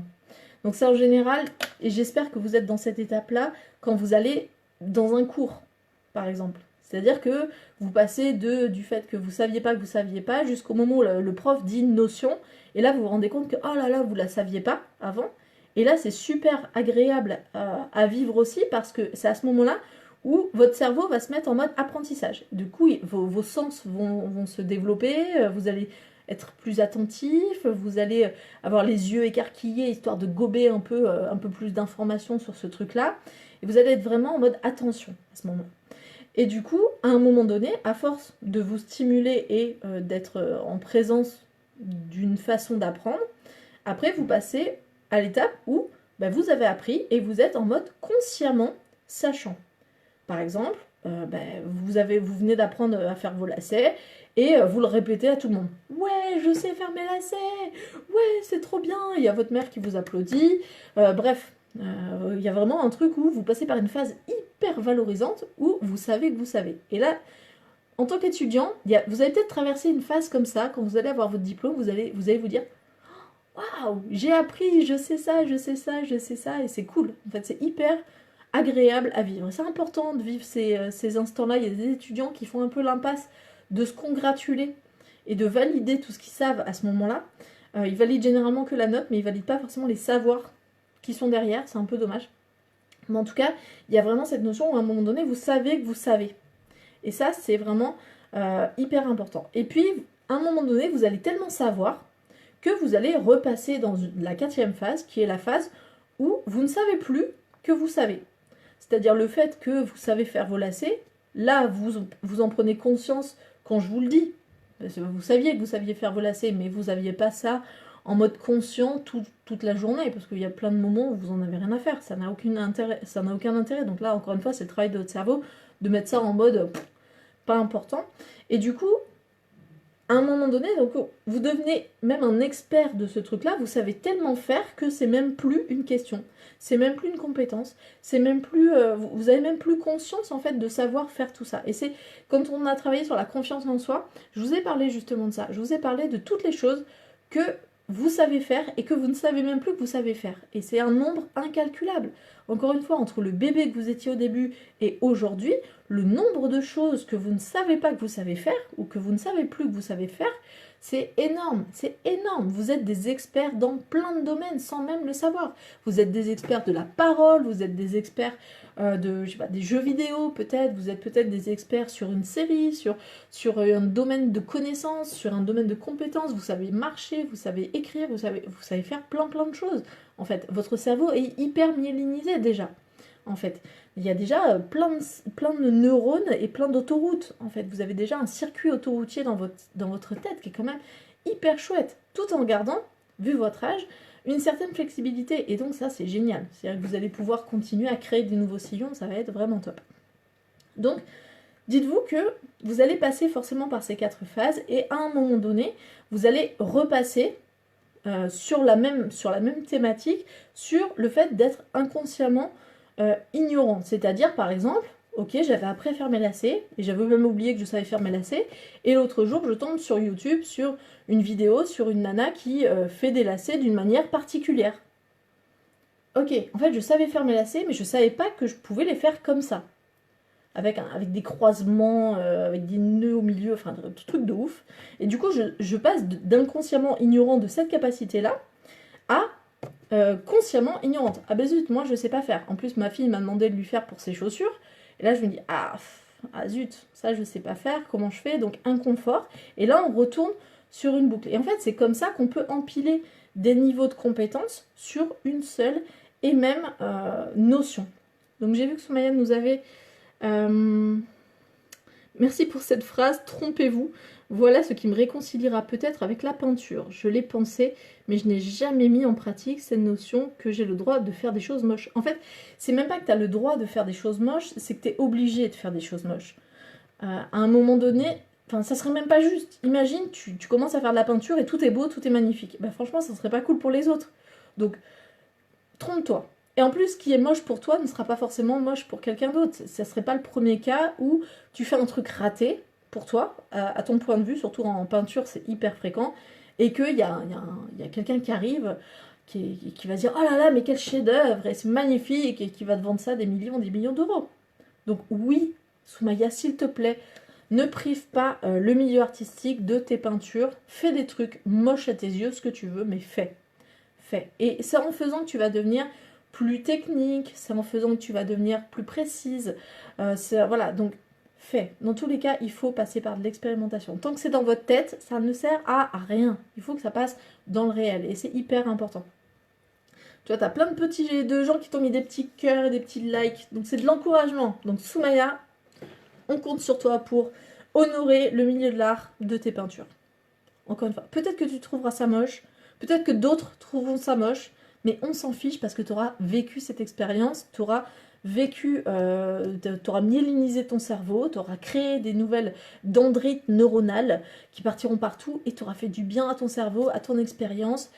Et c'est exactement c'est le sens de la vie en fait, de vivre des trucs. Donc vis cette expérience si tu as envie de le faire. Voilà, quand tu dis que tu l'as déjà pensé mais que tu n'as jamais mis en pratique, bah allez, Soumaya, un petit effort quand même. Fais-le pour l'art, pour le milieu de l'art, pense à l'humanité. Je veux dire, ça se trouve, tu vas nous pondre quelque chose qui va être vraiment... qui va peut-être révolutionner le milieu de la peinture. En fait. Regarde Picasso. Picasso, quand il a commencé à faire ses peintures, combien ont trouvé ça moche? Hein, on va être très clair, beaucoup. Beaucoup trouvent ça encore moche, sauf qu'aujourd'hui, c'est reconnu comme étant une révolution dans le milieu de la peinture. Bon, je parle de Picasso parce que j'y connais rien en peinture, donc je vais m'arrêter là dans les références en peinture. J'espère que vous êtes plus calé que moi en peinture, mais j'y connais rien. Alors, du coup, tu as dit « Ah, mais moi, je suis pro de ce que tu as écrit. » Comme quand je me suis excusée platement devant ma prof pour un dossier et au final, j'ai obtenu le contrat doctoral. C'est maladif, peut-être. Alors, je ne mettrai pas le mot maladif. Voilà, c'est peut-être un mot extrême, mais c'est dommage. En fait, c'est pas grave, mais c'est dommage. Ça vaut le coup de travailler sur ça et de partir du principe que même si tu rates quelque chose, c'est peut-être la meilleure chose que tu pouvais faire. Encore une fois, tu ne sais pas quelle est la conséquence réelle de tes actes. C'est-à-dire que si tu rates tes études, il y a Olivier Roland qui a écrit un livre qui est, je ne l'ai pas là, sinon je vous l'aurais montré, qui s'appelle « Tout le monde n'a pas eu la chance de rater ses études ». Et je trouve que ce livre est super bien fait et super déculpabilisant pour les gens qui justement ne font pas d'études, parce qu'en fait, il raconte toutes les expériences, enfin les expériences des meilleurs entrepreneurs mondiaux qui ont réussi dans leur vie, sans pour autant avoir réussi leurs études. Donc, tout va bien. D'accord, Soumaya, tout va bien. Je travaille sur ce rapport à ce truc-là, mais franchement, il n'y a pas mort d'homme, c'est pas grave. Il n'y a qu'à toi, en fait, que ça porte préjudice, en fait. Donc, si toi, ça t'embête de fonctionner comme ça, tu peux travailler dessus. C'est juste des nouvelles connexions à faire dans ton cerveau. Hein. Mais juste une petite mise à jour, tac, tac, 3 dendrites par-ci, par-là, et tu vas voir que vraiment... Après, tu vas finir par être fier de toi et quand tu arriveras avec tes dossiers auprès de ta prof, mais tu seras fier de toi en fait. Tu seras déjà fier de pouvoir produire ça. Et ça, c'est important. Ok, donc les éléments qui facilitent l'apprentissage. Donc bien évidemment, je vous en ai parlé la semaine dernière, le sommeil est important. Je vous en ai parlé hier aussi, le sommeil est important. Encore une fois, pensez que votre cerveau mémorise, et la mémoire est importante dans l'apprentissage, mémorise la nuit. C'est notamment à ce moment-là que l'hippocampe décide de où est-ce que vont aller les informations de votre journée. C'est-à-dire qu'il va les traiter, créer du lien entre les différentes notions, et puis après les renvoyer dans l'air visuel, l'air de Broca pour le langage, voilà, les différentes aires sensorielles. Bref, c'est à ce moment-là que ça va se faire. Donc, si vous voulez bien apprendre, dormez. Et notamment, dormez le début de nuit. On a parlé déjà des différents rythmes et du fait qu'il y avait plus de sommeil lent en début de nuit. Et c'est pendant ce sommeil lent, en fait, qu'il y a ce travail fait par l'hippocampe. Donc, voilà. Il n'y a pas à tortiller. Votre sommeil est important. Encore une fois, le lien entre corps, psychologie, esprit, tout ça, c'est tout relié. Donc, prenez soin de vous. Donc, première chose, les éléments facilitant l'apprentissage, un bon sommeil. C'est pour ça que les enfants, ils ont besoin de dormir. C'est aberrant de coucher des enfants hyper tard le soir, sans qu'ils aient... Alors, il y a des enfants qui sont moins impactés par ça, hein. C'est pas gênant, hein. Je veux dire, faut mettre un peu de nuance dans ce que je dis, mais la plupart des enfants ont quand même un gros besoin de sommeil parce qu'ils sont en plein apprentissage. Et encore une fois, ils sont en mode construction de neurones de partout et ils ont besoin pour pouvoir classer leurs informations de la journée, pour pouvoir bien emmagasiner et bien stocker les informations, de pouvoir bien dormir. Donc, s'il vous plaît, si vous avez des enfants, couchez-les un petit peu plus tôt, si vous pensez que vous les couchez un petit peu tard. Bref, en même temps, vous n'avez pas tous des enfants, donc je ne vais pas m'éterniser là-dessus. Ce qui va favoriser l'apprentissage, c'est aussi tout ce qui est émotionnel, bien évidemment. Si vous avez de l'intérêt, si vous êtes passionné par le sujet que vous êtes en train d'apprendre ou dans lequel vous êtes en train de faire des apprentissages, ça va mieux marcher. C'est la colle qui permet d'acclimater ou d'agglutiner les notions entre elles. J'en ai parlé hier. Donc les émotions vont être très importantes et vous allez voir que ça peut faire partie aussi des stratégies mnémotechniques, c'est-à-dire associer un apprentissage avec une émotion. C'est aberrant d'apprendre sans émotion. apprendre des notions froides de manière froide, ça va vous demander tout simplement beaucoup plus de répétition, beaucoup plus d'efforts, alors que si vous êtes dans une émotion au moment où vous travaillez, vous allez mieux emmagasiner les informations. C'est pour ça, souvenez-vous, quand je vous ai proposé de travailler sur la préparation des jurys, je vous ai proposé de travailler votre brouillon et vos révisions avec le sourire. Et bien en fait, c'est par rapport à ça. C'est-à-dire que en souriant, en étant joyeuse, ou joyeux d'ailleurs, vous allez stimuler un certain nombre d'émotions et un certain nombre de cocktails hormonaux reliés à ces émotions, et ça va permettre d'agglutiner les informations entre elles.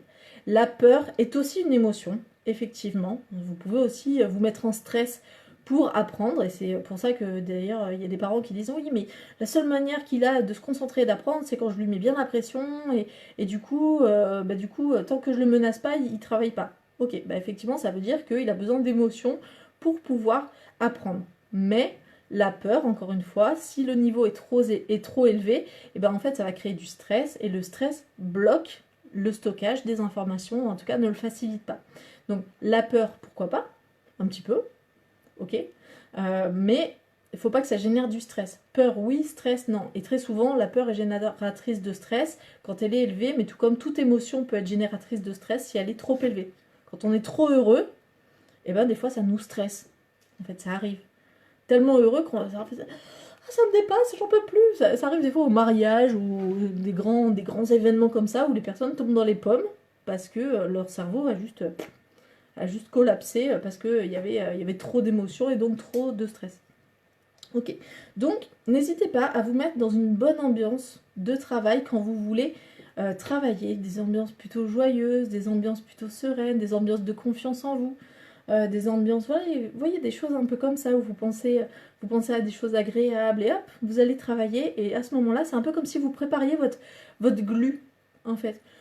Et les gens ne pensent pas forcément à faire ça, à préparer leur matériel interne pour pouvoir apprendre. Donc il y a vraiment cette notion-là. Donc il y a Émilie qui nous dit, alors, il y a des cours intéressants, mais on est obligé de les apprendre par cœur comme des dates, c'est triste. Alors encore une fois, il y a d'autres moyens de rendre... Alors la tristesse, tu peux l'utiliser aussi hein, si tu veux. Tu peux être très triste en apprenant des dates, ça va permettre de coller les informations, mais du coup, ta colle, ça sera de la tristesse. Donc pour retrouver tes dates, tu trouveras toujours ça triste, en fait, les dates. Par contre, si tu associes ça à d'autres émotions, bah, tu auras les autres émotions qui vont venir avec tes dates. Bref, oui, si tu trouves ça triste, bah écoute, pourquoi pas. Mais en fait, oui, effectivement, il y a des notions qu'on vous demande. Alors ça, c'est le système scolaire. Hein, le système scolaire, à la base, a été conçu pour, déjà pour s'occuper des enfants et pour réguler un peu le niveau entre les différentes sphères de la société, permettre aux enfants de devenir des futurs bons citoyens. Donc, le but, c'était pas forcément que vous deveniez des génies, en fait, avec l'école. Il y avait vraiment cette notion d'avoir un niveau équivalent minimal, en fait, avec l'école. Avec l'évolution, il y a eu d'autres enjeux qui sont venus se mettre autour de l'école. Et aujourd'hui, l'école, c'est vraiment... c'est compliqué parce qu'elle se met un gros enjeu de faire des enfants des petits génies. Alors qu'en fait, c'est pas comme ça qu'ils deviendront des génies. En fait, c'est pas en les gavant de connaissances froides et sans expérimentation. Donc on commence à l'apprendre et on commence à se dire qu'il faut effectivement travailler avec les émotions, stimuler avec des expériences, voilà. Mais est-ce que c'est vraiment à l'école qu'on devient un génie? Je suis pas sûre. Je suis pas sûre. Vraiment, encore une fois, c'est une histoire d'être passionné éventuellement par un domaine. Mais je trouve que c'est mettre des enjeux à l'école qui sont pas forcément les enjeux de l'école, en fait. Donc, parce que ça s'y prête pas. En fait, c'est compliqué. Ouais, quand c'est trop abstrait, c'est compliqué. Ben, les dates, ça peut ne pas être abstrait, en fait. Encore une fois, si par exemple tu prends tes dates et que tu te racontes une histoire avec, tu vois, que vraiment, moi je sais que j'aimais beaucoup l'histoire. Bon, ma mère est prof d'histoire, donc j'ai entendu parler d'histoire depuis que je suis toute petite, et vraiment par une personne qui était passionnée par l'histoire. Donc j'ai appris la passion de l'histoire. C'est vraiment quelque chose qui était très intéressant pour moi, et d'ailleurs maintenant, quand j'écoute mes patients, ben, j'apprends leur histoire. J'aime beaucoup ce rapport-là à l'historicité des choses, en fait, à qu'est-ce qui s'est passé avant, qu'est-ce qui s'est passé après. J'aime la logique de l'histoire. Donc les dates pour moi sont juste des moyens de ponctuer et de me rendre compte de repères en fait. Donc les dates, ben, tu peux les engrammer de différentes manières. Effectivement, tu peux les engrammer de manière visuelle, donc avec le mot. En général, 1515, c'est plutôt un truc visuel et auditif. C'est-à-dire 1515, ça, il y a une récurrence auditive qui fait qu'on s'en souvient. Il y a aussi le côté visuel, c'est-à-dire qu'il y a une récurrence aussi du visuel de la date, dont on se souvient aussi. Par exemple, si j'essaye de me souvenir, c'était 1492, moi je m'en souviens parce que j'ai l'image du titre du film du même nom, par exemple. Et c'est cette image-là qui me permet de me souvenir du chiffre. Donc les dates, il y a moyen en fait de les rendre moins froides, en fait, de les réchauffer un petit peu. Pour faire ça, effectivement, il faut que ça soit logique pour ton cerveau, que ça soit intéressant pour ton cerveau. Donc déjà, essaye d'être dans une émotion agréable pour apprendre, de donner du sens à ton apprentissage aussi, parce que apprendre pour apprendre, ça n'a aucun intérêt. Par contre, si tu dis, je vais apprendre et il va y avoir un petit peu le côté ludique, tu vois, par exemple, moi, j'aime pas trop les chiffres, mais par exemple, j'adore jouer au sudoku, tu vois, par exemple. Et du coup, c'est une manière de rendre les chiffres ludiques, concrètement. Et peut-être qu'il y a moyen, par rapport à tes dates, de rendre ça ludique aussi, ou de rendre ça attrayant, de rendre ça joli. Si par exemple, je sais pas, tu as un côté un peu artiste ou quoi que ce soit, bah, tu peux par exemple écrire les dates avec une certaine typographie, avec des petites fleurs, avec des machins, ou peu importe, avec une illustration qui te permettra de te souvenir en fait de la date et de l'événement s'il y a l'illustration autour, par exemple. Donc il y a vraiment une histoire de générer de l'émotion.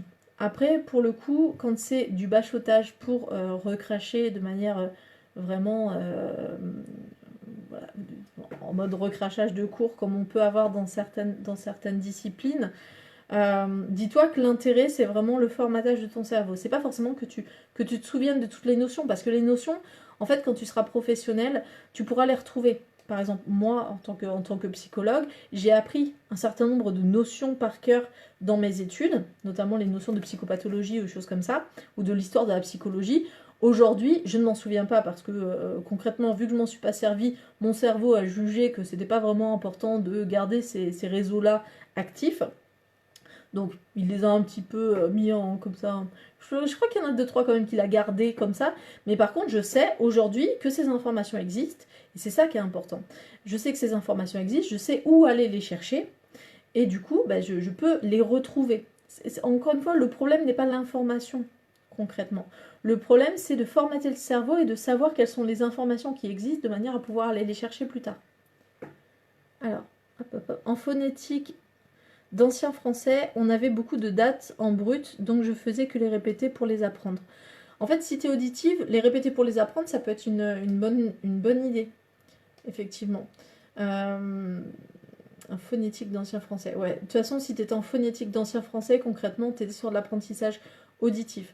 Après, tu peux être... Il y a plein de techniques, hein. Il y a un ami à moi qui a fait un programme qui s'appelle Fast and Fluent pour justement apprendre les langues étrangères avec d'autres techniques que les techniques qu'on apprend en cours, par exemple. C'est un programme en ligne. Et pour le coup, lui, il était vraiment sur le fait de trouver des choses qui s'apparentent. Par exemple, de trouver une image qui ressemble, qui fait penser un peu comme un rébus aux éléments du mot, pour se souvenir du mot. Ou alors de trouver effectivement l'étymologie latine. Ou voilà, sur les dates, ça peut être justement la chronologie. Voilà, qu'est-ce qui ressemble. Ou alors de décomposer. Si par exemple tu as 1492 à te souvenir, bah c'est 1, 4, 9, 2. Peut-être que c'est plus facile pour toi de te souvenir de ces chiffres comme ça. Si tu es auditive et que tu as mon truc du téléphone, bah, tu peux peut-être te souvenir de la musique de quand tu appuies sur ces touches-là. Moi, je sais que pendant longtemps, ça a fonctionné comme ça. Pour les numéros de téléphone, je vous en ai parlé. Et voilà, ça peut être plein de choses en fait. Ça peut être du visuel, ça peut être de l'auditif, ça peut être d'associer ça à un goût. En fait, si tu as peu de dates à te souvenir et que vraiment tu n'arrives pas à t'en souvenir, et ben voilà, quel est le goût de cette date-là? Et peut-être qu'à chaque fois que tu vas te souvenir à chaque fois que tu vas apprendre cette date-là, hop, tu vas penser au goût du citron, par exemple. Et du coup, quand tu chercheras cette date-là, tu vas te souvenir que c'est en lien avec le citron, tu vas te souvenir du citron, et hop, ton hippocampe, il va aller chercher ce qui est relié, à savoir la date qui est en lien avec ça. Donc, encore une fois, il y a plein de techniques mnémotechniques pour pouvoir accrocher et amalgamer des informations entre elles, mais n'hésite pas à utiliser toutes tes sensorialités et le côté logique aussi pour le cerveau. Il faut que ça soit logique pour le cerveau. Toi, si par exemple 1492 c'est du citron, et bien pour ton cerveau c'est logique. En fait, ça n'a pas besoin d'être logique dans la vraie vie, ça a besoin d'être logique pour ton cerveau. Ça c'est très très important. Faire des frises, ça peut être utile aussi. Ça a un côté un peu scolaire, mais je sais que ça aide beaucoup pour se souvenir des dates et des... Là, il y en a qui vont se souvenir qu'il y avait un grand écart entre deux dates, ou qu'il y avait peu d'écart, ou qu'il y en avait une qui était inscrite en haut, l'autre en bas. Ça peut donner un petit peu de repère visuel. C'est plutôt pas mal. Alors, je pose ici le site mentionné pour les glossophiles. Ouais, il y a une chaîne YouTube aussi. Bah, mon ami, c'est Bertrand Millet. Donc, c'est plus lui qui gère ça maintenant. Il a revendu son business, mais pour le coup, c'est vraiment pas mal sa technique. Pour le coup, il n'y a pas toutes les langues. Voilà, j'aurais demandé s'il pouvait m'aider pour le Wolof, mais ça y était pas à l'époque. Peut-être que maintenant ça y est. Mais effectivement, vous pouvez passer par cette méthode-là, qui est intéressante. Et puis surtout, la chaîne YouTube, vous avez énormément de contenu si vous voulez apprendre des langues étrangères. Il en parle justement de cette histoire de trouver des techniques mnémotechniques pour se souvenir des mots, en fait. Donc, ok. Ce qui va être intéressant aussi, faciliter. Donc, on a parlé du sommeil, on a parlé d'associer d'autres sensorialités, de faire appel aux émotions pour pouvoir apprendre de la bonne manière. Et puis, encore une fois, ça va être la notion de jeu qui est très reliée avec la notion d'émotion. C'est-à-dire que si pour vous apprendre est un jeu, et bien à ce moment-là, ça devient ludique et votre cerveau, il aime bien ce qui est ludique en fait. Votre cerveau, il aime jouer. Même si vous avez oublié ce que ça faisait et même si vous avez mis plein de croyances en mode les adultes ne doivent pas jouer et c'est pas bien et puis apprendre, ce n'est pas jouer. Bah si, en fait, apprendre, c'est jouer en fait. Jouer, c'est apprendre. Ça va stimuler votre cerveau, ça va créer de la connexion. Créer de la connexion, c'est apprendre, donc jouer, c'est apprendre. C'est vrai pour les enfants, c'est vrai pour les adultes, c'est vrai pour les personnes âgées, c'est vrai pour tout le monde en fait. Donc n'hésitez pas à jouer. Pourquoi pas vous faire des petits quiz de connaissances avec d'un côté les dates, de l'autre à quoi ça fait référence, si c'est par rapport à des dates. Voilà, c'est vraiment tout ce qui va être ludique et ce qui va être en mode jeu va stimuler votre mémoire, va stimuler votre sensorialité, vos émotions et va vous aider à apprendre. Ce qui va être intéressant aussi, c'est le côté social. C'est-à-dire qu'encore une fois, nous sommes des êtres sociaux et nous apprenons aussi de manière sociale. C'est-à-dire, encore une fois, par imitation, en parlant à quelqu'un de la notion qu'on doit apprendre. J'avais parlé l'autre jour de la stratégie de devenir prof auprès de ses pairs pour pouvoir retravailler les cours avec eux et leur retransmettre, leur faire travailler les cours. Et bien en faisant travailler des gens sur des notions, et ben vous devenez expert de ces notions-là parce qu'en fait vous les retravaillez d'une manière différente et vous allez en fait upgrader votre niveau très facilement en donnant des cours. Donc je vous invite vraiment à donner des cours à des élèves de votre niveau ou des niveaux inférieurs. Ça va vous permettre vraiment de travailler d'une autre manière, pas en tant qu'élève mais en tant qu'expert, et ça va permettre de cristalliser les notions et de myéliniser les axones de vos neurones. Voilà. Je vous parle vraiment de neurones ce soir, attention. Donc le côté social, donc c'est apprendre aux autres, c'est collaborer. Les groupes de travail sont hyper intéressants pour ça. Les groupes Facebook aussi, je sais qu'il y a pas mal de groupes Facebook où vous allez vous poser des questions, essayer de répondre. Pourquoi pas vous faire des petits sondages, des petits quiz, des petits... Voilà, c'est très très important, ça va vraiment vous aider à apprendre. Vous êtes un être social et on n'est pas censé apprendre tout seul, en fait. C'est là où, encore une fois, pour moi, l'école se trompe quelque part dans les modalités d'apprentissage, c'est-à-dire qu'il met ensemble plein d'enfants, mais ils n'ont pas le droit de communiquer entre eux, ils n'ont pas le droit de jouer, ils n'ont pas le droit de bouger, ils n'ont pas le droit d'expérimenter. Et du coup, ça marche moins bien, en fait, concrètement. Mais c'est pas gênant parce que c'était pas l'objectif à la base. Donc, voilà. Mais vous le savez, n'hésitez pas à vous mettre à plusieurs pour travailler. La présence même de quelqu'un, même si la personne ne travaille pas exactement sur le même truc que vous, va vous aider à travailler mieux, en fait. Du moment où vous êtes dans une optique travail, la présence de quelqu'un va optimiser votre cerveau, va déjà modifier vos émotions par rapport à la situation et va vous permettre de travailler. Alors, la stimulation des canaux sensoriels, la répétition, encore une fois, nous apprenons par répétition. Répétez, répétez, répétez. Notamment quand c'est des notions froides comme ça et que vous n'arrivez pas à les réchauffer. C'est rare de ne pas réussir à les réchauffer. Hein. Vraiment, demandez-vous comment vous pouvez les réchauffer plutôt que de vous demander si elles sont réchauffables. Toutes les données sont réchauffables, toutes les données peuvent être associées à d'autres choses. Essayez vraiment de vous poser des questions. Il y a une astuce aussi que j'aime bien, c'est de se poser des questions en même temps qu'on apprend des notions. C'est-à-dire de se poser la question à quoi cette notion répond comme question. Si par exemple tu apprends une date, eh ben voilà, à quoi répond, à quelle question répond cette date-là, et tu vas te créer des questions en même temps que les réponses, et du coup tu vas associer questions et réponses, et des fois c'est plus facile de se souvenir d'une question que de se souvenir d'une réponse, et du coup tu vas créer un package question-réponse qui va être beaucoup plus simple à retenir finalement que ce truc-là qui est une date et qui est encore une fois froide, qui a peu de sens en soi. C'est abstrait une date en fait. C'est hyper concret mais c'est abstrait aussi pour le cerveau. Donc le fait de dire ok, j'apprends ce truc-là, je n'arrive pas à apprendre cette notion-là, à quoi elle répond cette question? Bah, si c'est une date, c'est que s'est-il passé, quand s'est déroulée je sais pas, la Révolution française ou voilà. J'imagine bien que c'est pas la Révolution française ton problème, mais encore une fois, voilà, je sais pas dans quoi tu es, donc voilà. Voilà, apprends la question et la réponse ensemble. Et ça va t'aider vraiment à t'en souvenir. Tu vas faire une sorte de package plutôt que d'essayer absolument de faire rentrer ce truc-là et de le faire coller quelque part. S'il colle pas tout seul, ben, déjà fais-le coller avec ceux avec quoi il colle naturellement et ce truc-là va coller plus facilement avec d'autres notions. Voilà, et puis je vais revenir comme sur la mémoire, je vais vous demander finalement de travailler aussi votre représentation de votre capacité d'apprentissage. De la même manière que hier, je vous ai demandé de dire voilà, votre mémoire c'est comme quoi, et vous avez pensé peut-être, bah, moi je suis un vrai poisson rouge, bah, moi ma mémoire elle fonctionne pas, ma mémoire elle a des trous, ma mémoire elle est pas organisée, ou alors au contraire elle est super organisée, super carrée, super efficace. Dans ce cas-là, c'est top.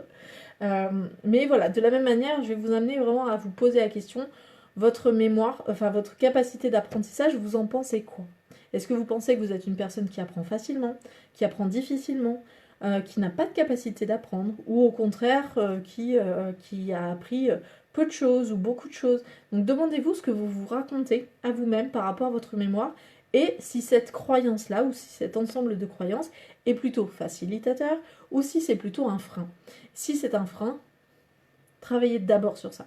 Travaillez d'abord sur ça, parce que vous pourrez utiliser toutes les techniques mnémotechniques du monde pour apprendre vos cours. S'il y a une partie de vous qui pense que vous êtes incapable d'apprendre parce que vous pensez que vous êtes nul, que vous n'êtes pas capable, que de toute façon vous avez planté vos études, que vous avez un cerveau qui marche pas et que de toute façon apprendre ça sert à rien, et bien dans ce cas-là, vous avez tout ce qu'il faut pour pouvoir ne pas apprendre. Parce qu'encore une fois, votre cerveau fonctionne à l'économie d'énergie. Donc si vous avez une croyance que apprendre ne sert à rien, que par exemple apprendre les dates ça ne sert à rien, et ben en fait votre cerveau il va avoir du mal à enclencher le mouvement d'apprendre une date, puisque de toute façon c'est en confrontation avec apprendre ça sert à rien. Donc vous voyez vous-même que des fois, on peut avoir des conflits internes comme ça, et le cerveau, quand il y a un conflit interne comme ça, il va plutôt fonctionner à l'économie d'énergie, plutôt qu'à se donner la peine, et ça va vous demander beaucoup plus d'énergie de le faire bouger là-dessus, que si vous travaillez sur cette motivation-là, c'est-à-dire à quoi ça vous sert? À quoi ça vous sert? En quoi vous êtes une personne douée d'intelligence et douée de capacité d'apprentissage, et en quoi cette notion-là est vraiment importante pour votre apprentissage, pour votre parcours, voilà. Et si, encore une fois, même si, par exemple, vous avez décidé d'apprendre je sais pas, le suédois, mais que vous avez absolument jamais prévu d'aller en Suède, ben, du coup, ça va être difficile d'apprendre, parce que ça n'aura pas de sens, d'accord? Mais par contre, sauf si vous trouvez que c'est une langue super jolie, et voilà, dans ce cas-là, ça aura du sens. Mais dites-vous, même si vous vous dites, ben, en fait, en apprenant le suédois, je suis en train de créer des connexions dans mon cerveau, et ça, c'est hyper intéressant, et bien là, votre cerveau va dire, ok, raison valable, je débloque de l'énergie, d'accord? Donc vraiment travailler sur votre représentation de votre capacité d'apprentissage, et de vous et de votre niveau d'intelligence. Souvent, on n'est pas très sympa par rapport à ce qu'on pense de soi et de son niveau d'intelligence. Il y a énormément de gens qui pensent qu'ils sont nuls, qui sont pas intelligents, qui sont pas capables. Même s'ils ont 5 ans d'études, ils continuent à penser qu'en fait, ils sont nuls et qu'ils ont je sais pas, un cerveau de type moineau, quoi. Quoique les moineaux, je pense qu'ils sont quand même intelligents. Mais voyez le principe. Alors que tous les éléments viennent contredire ça. Enfin, je veux dire, déjà quand on a réussi à apprendre les choses de la vie, plus apprendre des notions scolaires, plus passer certains niveaux d'études, mais vous êtes largement assez intelligent. Déjà, vous vivez dans une société, donc vous êtes assez intelligent pour vivre dans votre société. Donc, demandez-vous si ce que vous croyez facilite ou pas votre capacité d'apprentissage. Si ça ne facilite pas, travaillez dessus. De manière très très simple, changez cette croyance-là et vous allez voir que ça va booster votre capacité d'apprentissage. Voilà, je vais m'arrêter sur ça ce soir. Je regarde si j'ai rien oublié de vraiment vraiment important. Ok, est-ce que vous voulez le thème de la semaine prochaine? Ouais, non? Alors, je vous le donne quand même. Donc, on va travailler sur les biais cognitifs. Donc ça va être sympa parce que je vous en ai parlé plusieurs fois des biais cognitifs, c'est-à-dire des raccourcis que fait notre cerveau pour pouvoir traiter l'information et qui font que des fois, ça nous induit en erreur. Donc, biais cognitifs mercredi prochain. Et puis, on va travailler jeudi sur une notion qui vous touche tous et qui me touche aussi et qui touche tout le monde, c'est le mensonge. Voilà, qu'est-ce qu'un mensonge? Déjà, on a travaillé sur qu'est-ce que la réalité, mais on va travailler sur qu'est-ce que le mensonge. Et j'espère que vous aurez plein de choses à m'en dire. Alors, je vais regarder les différentes informations. J'ai vu que vous m'aviez un petit peu écrit. Alors, ce qui est parfois difficile, c'est de distinguer croyances fausses. Je ne suis pas capable de la lucidité. Par rapport à ta question, Soumaya, il n'y a pas de fausses croyances. Il n'y a que des croyances. Il y a des croyances qui se vérifient.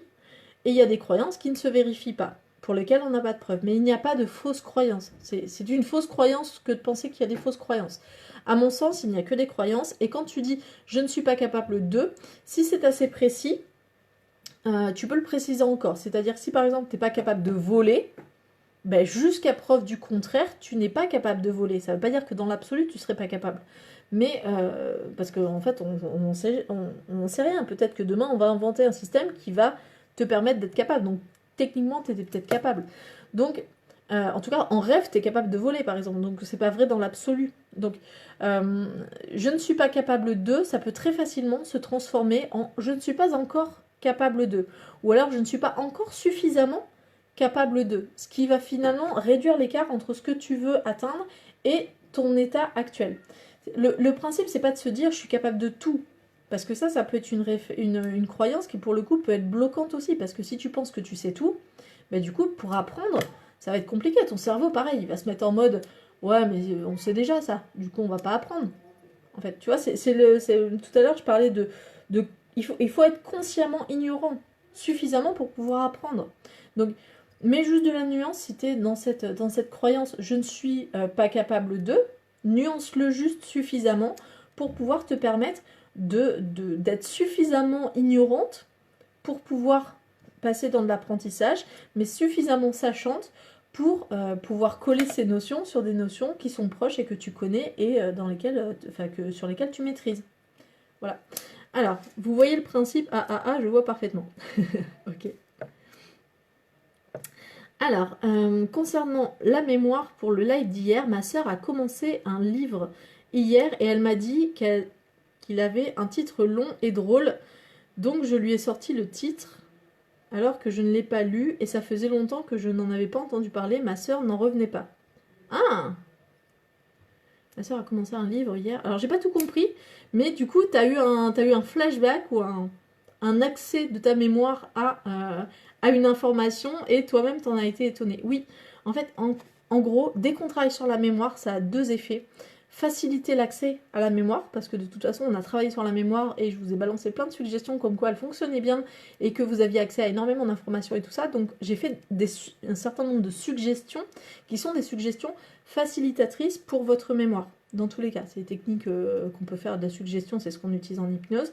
Mais en tout cas, j'ai balancé quelques suggestions comme ça. Donc, il est possible que ça ait, de toute façon, le fait d'avoir parlé de la mémoire, que ça ait, finalement, ça l'ait stimulé aussi. Parce qu'on a parlé de souvenirs, on a parlé de tout ce qu'on sait, de tout ce dont on peut se souvenir. Bref, c'est hyper intéressant. Et de toute façon, là, tu vois, par exemple, elle t'a dit un titre long et drôle, et du coup, toi, t'as reconnecté à un titre long et drôle, et c'était le même, si j'ai bien compris. C'est pas sûr que j'ai bien compris, mais de ce que j'ai compris, pardon, c'était ça. Et effectivement, les titres qui sont longs et drôles, ben, on s'en souvient plus facilement. C'est comme le livre de Marshall Rosenberg. Les mots sont des fenêtres ou bien ce sont des murs. C'est un titre magique parce qu'en fait, c'est tellement imagé, c'est une métaphore, encore une fois, c'est tellement imagé et métaphorique qu'en fait, on s'en souvient. Même s'il est long, en fait. Alors qu'il y a des livres avec des titres courts dont on se souvient pas parce que finalement, bah, c'est un mot bateau ou c'est un mot qu'on pourrait retrouver. Les livres de développement personnel ont quasiment toujours les mêmes mots, les mêmes noms, et du coup, on se souvient pas exactement des noms de chacun. Donc, c'est exactement ça. Donc, ça venait de loin dans mon cerveau. Donc, quand tu dis ça venait de loin dans mon cerveau, c'est intéressant parce que ça parle de ta représentation de ton cerveau et de ta mémoire, par exemple. Ok, tac, tac, tac, tac, tac. Ok, salut Audrey. Ok, trop bien les biais cognitifs, je me suis imprimé un schéma A3 là-dessus. Très bien. Si, c'est ça. Ah, très bien, j'ai compris. Bon, allez, je vous souhaite une très très bonne soirée. Profitez de votre soirée, dormez bien, apprenez bien pour ceux qui ont besoin d'apprendre. Et puis, on se retrouve la semaine prochaine pour les deux thèmes, biais cognitifs et mensonges. Ciao, ciao à tous. Prenez soin de vous.